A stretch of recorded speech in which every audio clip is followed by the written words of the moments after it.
ustedes tengan todos un excelente comienzo de semana. Buen lunes dentro de lo posible, por supuesto. Bienvenidos a Un Mundo de Economía por aquí por su televisora del Táchira. Fidel, bienvenido. ¿Cómo pasaste el fin de semana? Muy bien, Darcy, trabajando. Trabajando, menos Así mal estamos. que hay que tomar ya el trabajo los fines de semana como parte de la diversión. Sí, para no estar ahí desocupado, pensando cosas. Amigos, bienvenidos. Como acostumbramos los lunes, traemos para ustedes la noticia más importante de la semana en este mundo de la economía nacional. Y hemos juzgado importante comentarles que las reservas internacionales venezolanas han descendido en 4 millones de dólares en estos últimos días. No basta con que estén bajas, en un bajo realmente histórico, sino que continúan descendiendo. Sí, exactamente. Esta información se corresponde al monto que presentan las reservas internacionales netas al 20 de febrero, este mes que está en curso, y que tienen un monto de 6.779 millones, lo que refleja un descenso de 0,06%, es decir, que disminuyeron 4 millones de dólares. En efecto, vale que también acotar que según cifras del Banco Central de Venezuela, el saldo del Fondo de Estabilización Macroeconómica en la actualidad es de 3 millones de dólares. Si se le resta esta porción del Fondo de Estabilización Macroeconómica, las reservas al 20 de febrero, repito, reportaron un monto de 6.779 millones de dólares. Con este comportamiento de las reservas, el saldo de los activos de la República en el exterior se ubican en el monto ya dicho, mientras que las reservas operativas del Banco Central de Venezuela sí están en picada totalmente. Los bajísimos niveles de lo que es los fondos internacionales responden, por supuesto, a las sanciones, también al descenso en la producción petrolera y que Venezuela no tiene opción a dineros frescos por parte de, principalmente por financiamiento externo debido a las sanciones por parte de los Estados Unidos y de Bélgica. Sí, efectivamente, de la Unión Europea. Aquí yo creo que es conveniente resaltar que el nivel que tiene actualmente las reservas internacionales, como decíamos hace un momento, un nivel bajo histórico, no se presentaba desde 1974. Se dice fácil, desde 1974. Es impresionante. En aquella época, en 1974, pues las reservas tenían un comportamiento diferente. Desde entonces no hemos visto un nivel tan bajo. Hay que también señalar que en el 2008, por ejemplo, Venezuela logró marcar un repunte, un nivel alto de reservas internacionales. Estamos hablando desde el 2008, son 12 años, 11 años y medio atrás apenas. Tenía Venezuela 43.127 millones de dólares en sus fondos. El año pasado, 2019, cerraron las reservas internacionales de Venezuela en 7.465 millones de dólares. O sea, en 11 años se perdieron 35.000 millones de dólares de reservas. ¿Dónde están esos reales? Esa Era un lema, algo así, sí, de uno de los presidentes de la Cuarta República. Porque es una suma impresionante de dinero. Si a ver, vamos, por ejemplo, que con una cantidad menor a esta se construyó la ampliación del Canal de Panamá. Esas son cosas que uno debe tener presentes. Se gastaron en 11 años 35.000 millones de dólares de las reservas internacionales. ¿Dónde están las obras, las mega obras de apoyo a la producción y al desarrollo económico del país realizadas con esos fondos? Sobre el monto que está señalando, Fidel, hay que ver que se gastaron o se desaparecieron porque no fueron dineros que fueron colocados en inversiones, sobre todo a nivel de infraestructura, inyecciones al sector salud, al sector educación, en fin. De ahí, si esos montos que están desaparecidos se hubiesen canalizado por obras altamente productivas, en sectores altamente productivos, no tendríamos esta crisis social tan devastadora y tan cruel que tenemos en la actualidad. Y era lo que hablábamos el otro día, como no tenemos un sistema financiero como tal, donde no hay orden, no hay estructura, aquí el dinero que caiga, la cantidad que sea, se pierde, se desaparece. Bien, de verdad que es un tema de conversación para, bueno, de punto candente, sí, puede ser próximamente. Nosotros ahora vamos con una reflexión, porque la reflexión siempre es muy necesaria.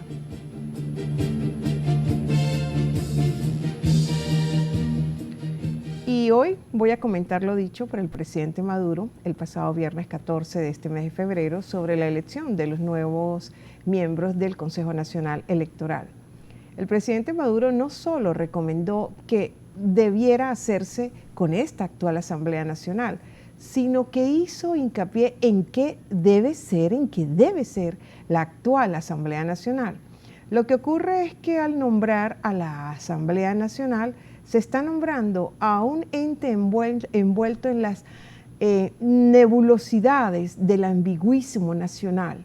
Él pudo haberle sugerido a los asambleístas seguidores de Guaidó o a los que siguen a Luis Parra que se unieran, aunque sea por esta única razón, pero con el solo hecho de hacerlo estaría comportándose contrario a sus intereses político-electorales inmediatistas.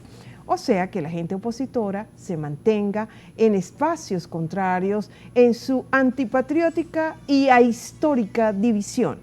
Ahora, si no hubiese habido aclaratoria, por otra parte, fue por la sencilla idea de que para el presidente Maduro y para todo el oficialismo, la Asamblea Nacional es la dirigida por el diputado Luis Parra.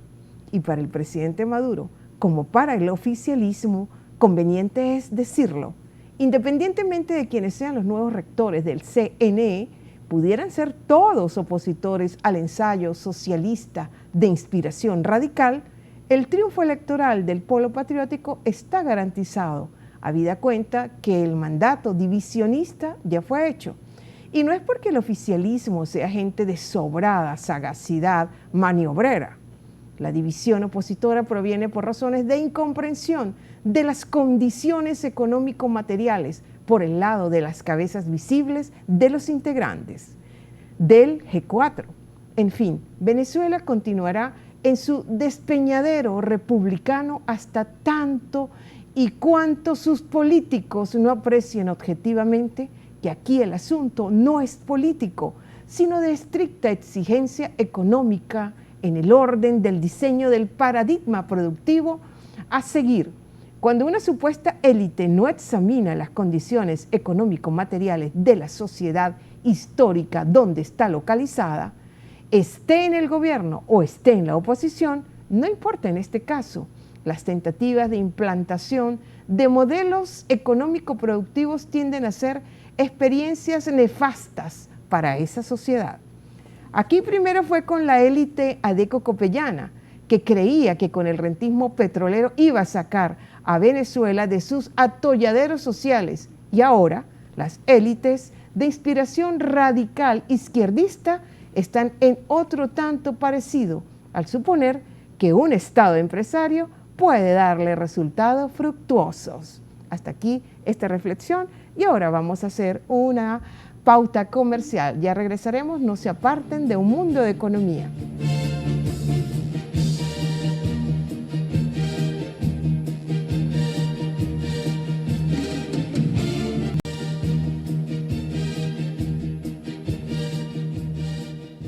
Bien, continuamos con más de Un Mundo de Economía, acompañándolos en este mediodía del lunes, primer día del mes de marzo 2020. Y a continuación, venimos con nuestra sección del Diccionario Económico y Social. Hoy traemos para conversar con ustedes el término de la economía moral. Un término que suena quizás raro y a algunos de ustedes les suene rimbombante, pero enterémonos, existe la economía moral. ¿De qué se trata, Darcy? En efecto, sí, ese es el término seleccionado para esta sección en el día de hoy lunes y que justamente como lo dice Fidel, la economía encargada de las crisis irresolutas, de atender pérdidas definitivas de recursos productivos, de colaborar con la gente ante catástrofes y hambrunas, se conoce como economía moral.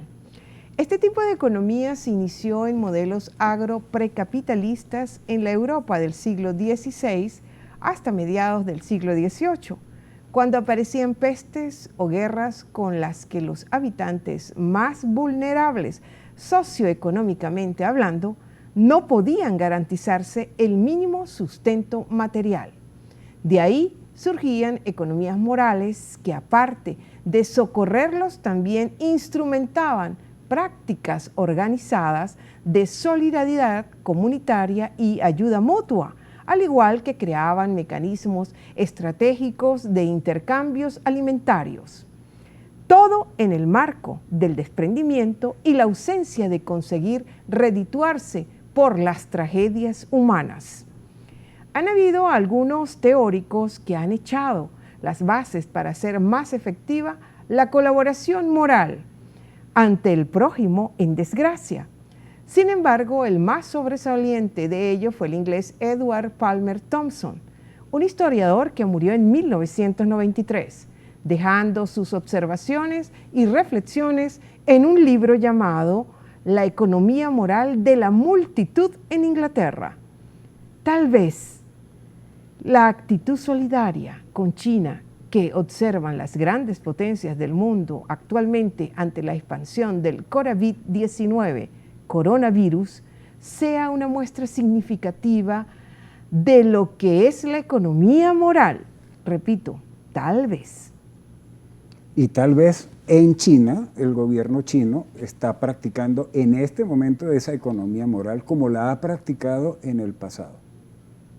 De manera de, entre comillas, distribuir en la población afectada por una situación dramática los escasos recursos, así sean privados y pertenezcan a otras personas. Esa es la economía moral, pero moral bajo el enfoque de quién, o dicho de otra manera, moral para quién.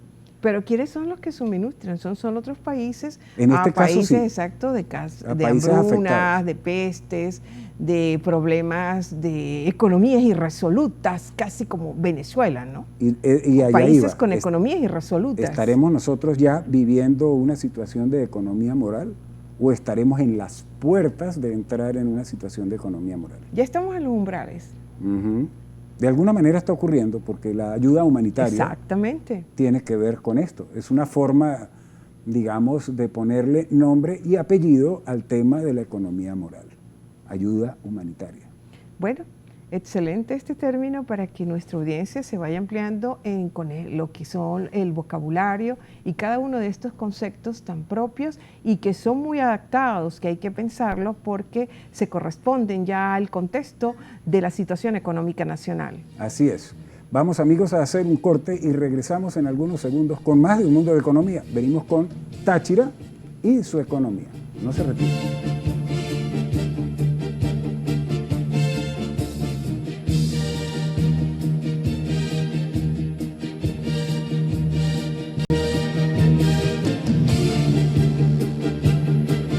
Regreso con más de Un Mundo de Economía, hoy lunes de Táchira y su economía. ¿Qué traemos para esta sección? Nada más y nada menos que del sueldo del salario mínimo solamente abarca para el 1% de la canasta básica de alimentos.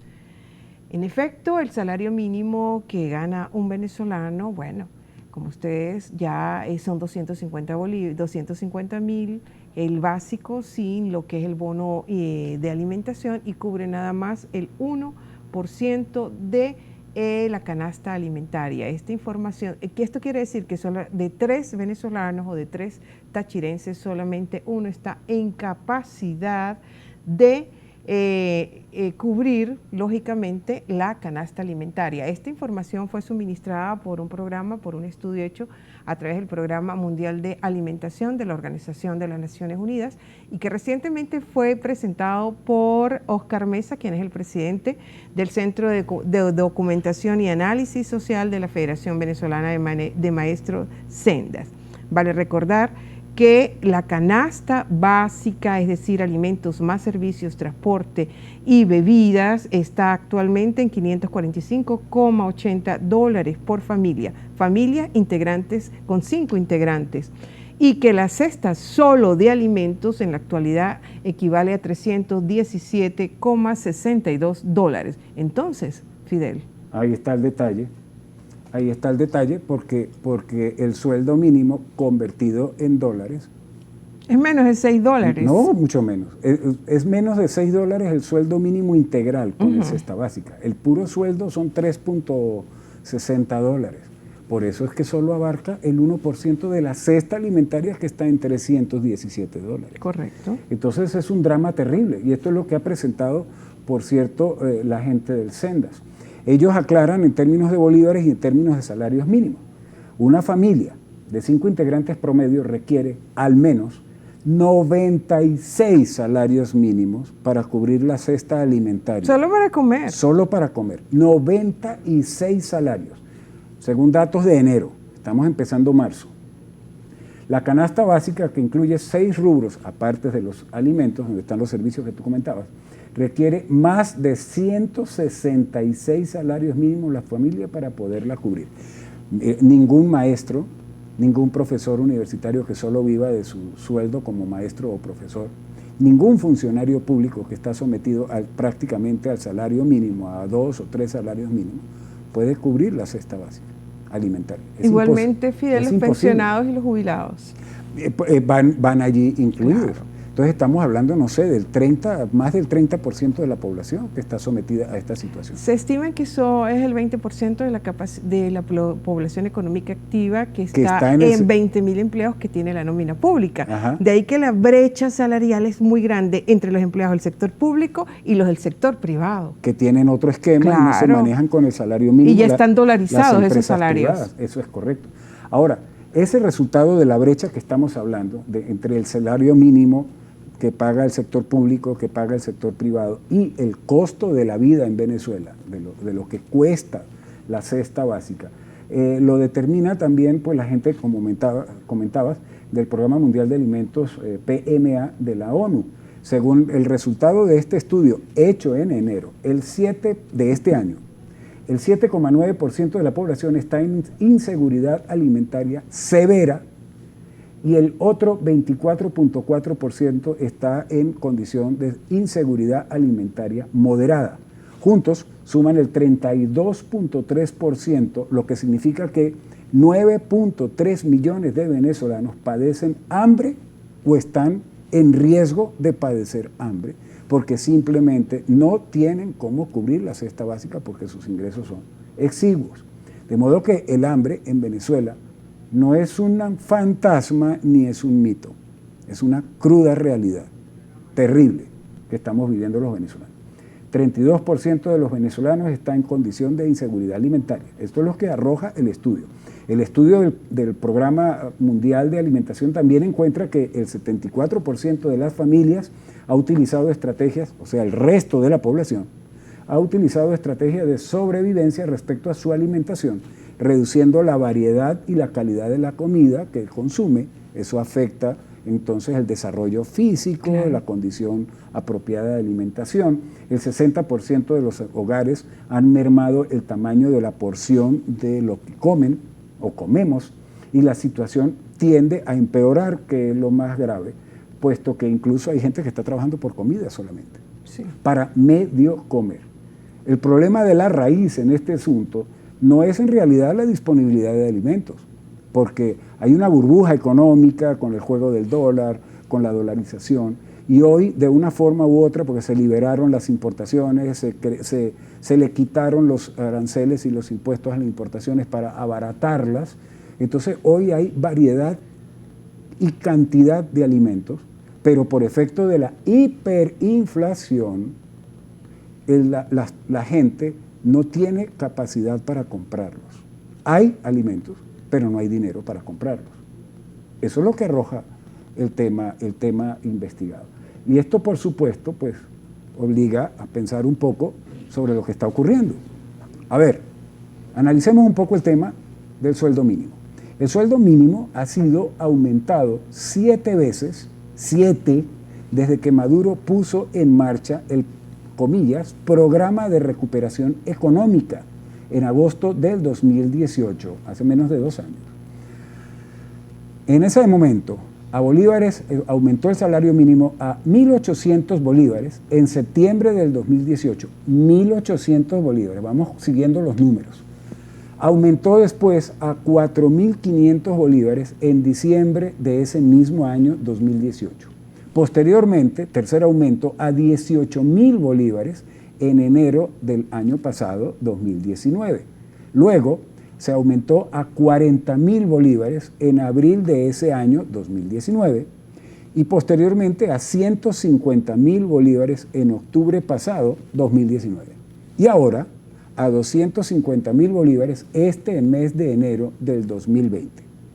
Cuando el gobernante anunció el primero de estos aumentos que estamos comentando, el 17 de agosto de 2018, hace menos de 2 años, repetimos, ese salario mínimo de 1.800 bolívares, cáiganse, equivalía a $30 mensuales al tipo de cambio oficial de ese momento, Darcy, que era de 60 bolívares por dólar, hace menos de 2 años. Hoy, esos 250.000 bolívares del sueldo nuevo equivalen apenas a $3.39 al cambio oficial del viernes pasado, que era de 73.652 bolívares con 17. Hoy está en 74.400, o sea que vale menos de eso, 3.25 dólares. ¿Qué puede comprar el venezolano y el tachirense con un sueldo mínimo? Luego de todos estos aumentos, entre comillas, porque hay que decirlo así, porque no son tal cosa, la realidad es que no ha podido el tachirense ni el venezolano recuperar el poder adquisitivo perdido, lo que nos conduce a sufrir la peor crisis real en la historia moderna de nuestro país, una crisis humanitaria compleja, calificada así por la ONU, con una economía que encadena 6 años continuos de recesión en la que el hambre, como decíamos hace un momento, no es un fantasma, es una cruel realidad. Tal y como lo señala el reporte 2020 del Programa Mundial de Alimentación de la ONU, en ese informe. A este respecto, por cierto, la reconocida nutricionista Susana Rafali, asesora humanitaria de la ONG Cáritas y directora de la Fundación Bengoa, persona que se ha dedicado a ayudar poblaciones vulnerables a lo largo de años, declara que comenzó a monitorear la situación alimentaria venezolana en 2016 y que es solo hasta este año 2020 que el Programa Mundial de Alimentación le puso la lupa a la problemática nacional venezolana. Su conclusión es que las cifras del reporte del PMA ONU constatan la evidencia que Cáritas y Fundación Bengoa recogen desde hace años, con la diferencia que ahora, como bien les decíamos, si bien hay oferta y variedad de alimentos, no hay dinero con que comprarlo. Dice Rafali que, y la citamos textual, el estudio del PEMA es un indicador de la cantidad de personas en situación de hambre y del agotamiento de la gente pobre. Estamos hablando del 32% de una población que perdió la posibilidad de empeorar, pues ya lo perdieron todo. Son quienes mañana migrarán en la próxima ola de diáspora que vive Venezuela. Son ciudadanos, amigos, forzados a huir de su país por el hambre. No nos merecemos esto. Definitivamente no es la Venezuela y el Táchira que queremos, pero es lo que hay. Qué terrible reflexión, Fidel, y sobre todo reflexiones que casi nos hace llorar, definitivamente, sí, porque la situación pero cada vez es peor. Es una realidad, bien, no amigos, la podemos tapar. Y con esta cruel reflexión, nosotros tenemos que despedirnos, pero no sin antes darle las gracias a ustedes por su amable atención. E invitarlos, por supuesto, que nos acompañen todos los mediodías, 12 del mediodía, por TRT y a las 2 de la tarde, la respectiva reposición. Y ya saben, amigos, que hoy más que nunca la economía adquiere mayor relevancia como principio y conocimiento en nuestras vidas prácticas. Que tengan un buen día, buen provecho. Será entonces hasta mañana martes.